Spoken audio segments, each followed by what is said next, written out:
Hi, so for today's topic, it will be about strength of materials, particularly radius of curvature. So actually, this topic, yung radius of curvature, nalaman ko lang din siya nung nagpe-prepare ako for my board examination. And if this is a new topic for you as well, I hope this video will help you in your preparations. So the problem is, a steel bar is 5 millimeters thick by 50 millimeters wide by 300 millimeters long. Use modulus of elasticity equal to 200 gigapascals, and the bar is bent by moment applied at its end. So there are three problems and I'll be reading them along the way. But first, let's actually visualize kung ano ba yung problem natin. So, binigay sa atin na ang ating bar is 5 millimeters thick and it is 50 millimeters wide. And it is 300 millimeters long. And may mga moment na naka-apply sa ends niya.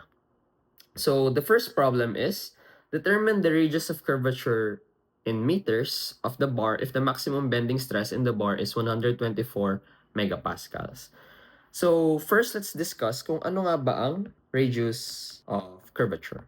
So, radius of curvature is a property ng mga nagbe-bend nating material. So, if we can imagine, so ito ang ating bar. And kapag in-applyan natin siya ng moment at its end, ganito siya magbe-bend.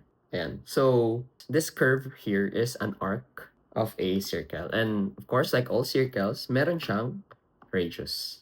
But for most textbooks, ang ginagamit nila ay phi na symbol for radius of curvature. So actually, there's a formula for radius of curvature which is related sa ating bending stress, which is bending stress equal to E C over rho.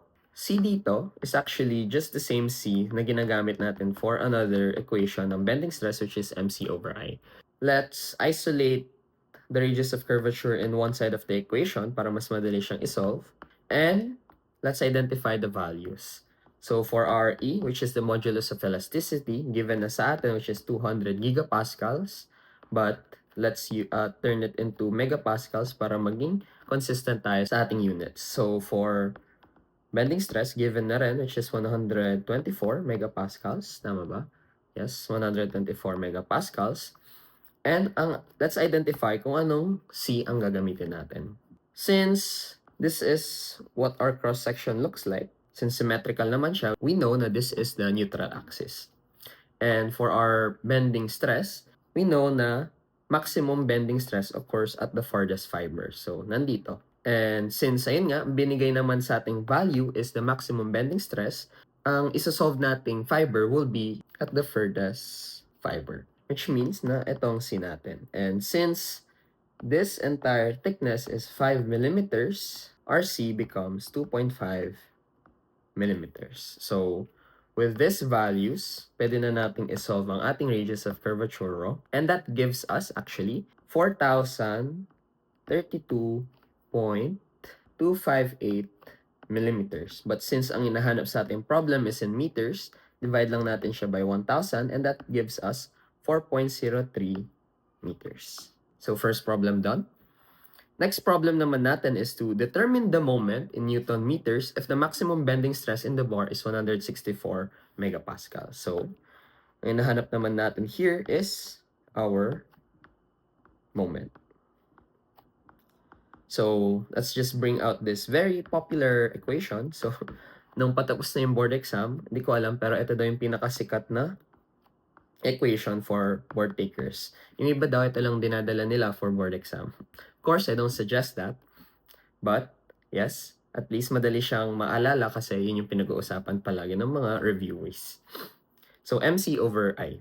Since moment ang hinahanap, isolate lang natin ang ating moment, which gives us FBI over C. So, again, let's identify yung mga values nito.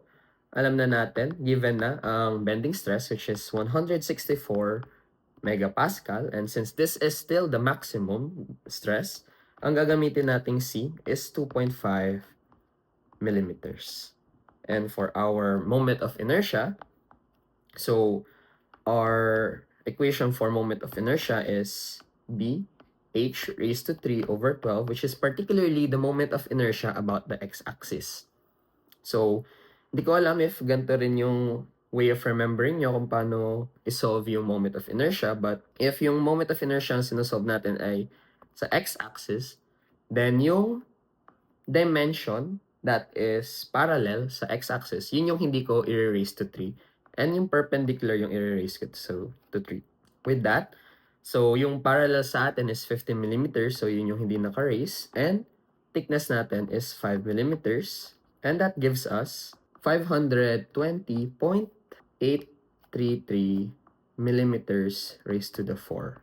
And I'd like to discuss a related topic, if I may say, which is properly choosing the moment of inertia. So, actually, this is a very helpful tip for me nung nagpe-prepare ako, and lalo ko siyang nag-gets na appreciate sa mga ibang problems like sa mga purlins that na medyo malilito ka kung ano nga bang moment of inertia ang gagamitin mo. So, bakit nga ba moment of inertia about the x-axis ang ginamit natin? So, if we can recall, ganito ang ating bar. So, ito yung x-axis. Ito yung y-axis. And sa bending ng ating bar, ganito siya magbe-bend as I've drawn kanina. And if titignan natin yung part na to, what we can see here is this was the original position ng ating bar, and after nag-bend siya, nandito na siya. So, pag titignan natin kung ano bang axis yung gumalaw, it's the x-axis. X-axis yung nag-move, and we can see here yung y-axis hindi siya gumalaw. So, with this kind of setup, we use the moment of inertia about the x-axis. So, try nating i-rotate yung member natin to 90 degrees para magmukha siyang ganito. So, nandito na ngayon yung x-axis and yung y-axis is nandito na. And kapag binan natin siya in this direction, so pag ganito, yan, dito natin in-apply moment natin, we can imagine ganito yung magiging bending niya. And if titignan natin yung cross-section here, ganito yung magiging mukha. So, after the bending, ganito na. And what we can see here is this time, yung x-axis natin, hindi gumalaw or hindi siya nag-translate. Instead, yung y-axis na ang nag-change location. So, for this, we use moment of inertia about the y-axis. So, if you want to think about it, yung gagamitin mong moment of inertia is about the axis na na-activate or yung gumalaw.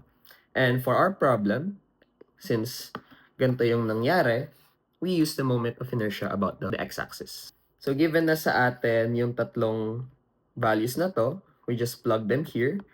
For FB, 164 megapascals. Ang moment of inertia natin, nandito na rin, and ating C, 2.5 millimeters. So that gives us a moment of 34.167 Newton meters. And that gives us the value of our moment. And for our last problem, which reads, determine the deflection in millimeters if the applied moment at the ends is 0.25 kilonewton meters. Ano nga ba yung deflection for this problem? Kung saan ba natin siya makikita? So, na-discuss ko na ganito yung magiging mukha ng ating bend member. So, yung original position siguro ng neutral axis natin ay nandito na.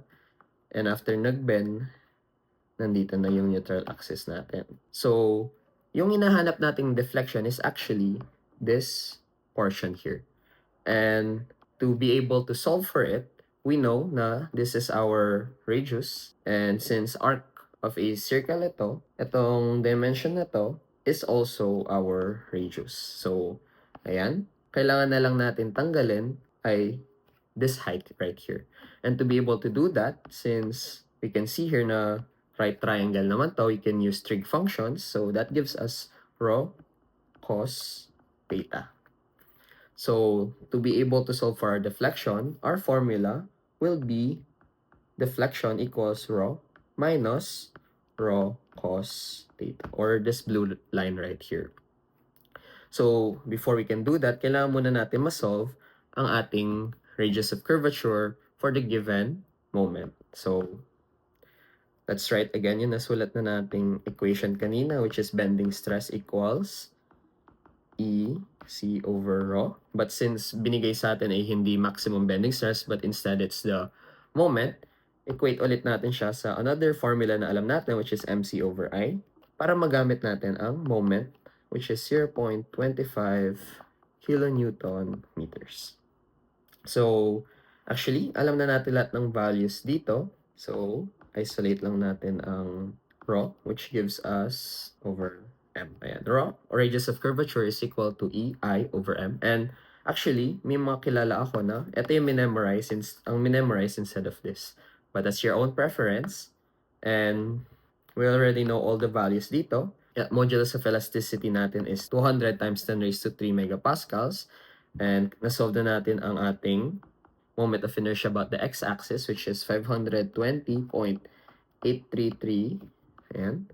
And ang moment natin, which is given na, is 0.25 times 10 raised to 6. So, ginawa ko lang siya para maging Newton millimeters. So, para maging consistent tayo.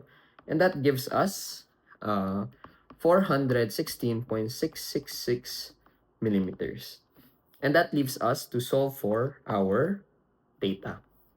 So, for solving our theta, ang gagawin ko is, a-analyze ko tong arc na to, which is half ng whole arc. Let me just draw it here. Ayan, so, half arc lang with a angle theta. So, alam natin na this is our radius. And ano nga ba ang length ng arc na to? So, since ang ina-analyze natin as yung nag-bend na bar na, so alam natin na this length here is 300 millimeters. Kasi hindi namang mababawasan yung length ng bar natin kahit nag-bend siya. Nag-curve lang siya. And since half ng arc lang ina-analyze natin, then this means the length here is 150 millimeters. And to solve for theta, we just bring out this equation of an arc, the length of an arc, which is 2 pi r theta over 360 degrees. So, if we analyze, ito lang yung circumference natin, and this is the part of the circumference that we want to solve. And instead of yung arc, yung theta yung hinahanap natin, and since given na sa atin lahat ng values, so ito yung length of arc natin, 150 millimeters, yung r natin, radius, given na rin, na-solve na natin, 416.666 millimeters, and if in-input natin, shift solve sa calcu, ang makukuha nating theta will be 20.626 degrees. And, ayan, nakuha na natin values ng ating radius of curvature and ng ating theta. We can now plug them in this equation. And that gives us 26.708 millimeters. Ayan. And that ends our problem about radius of curvature. Thank you for listening.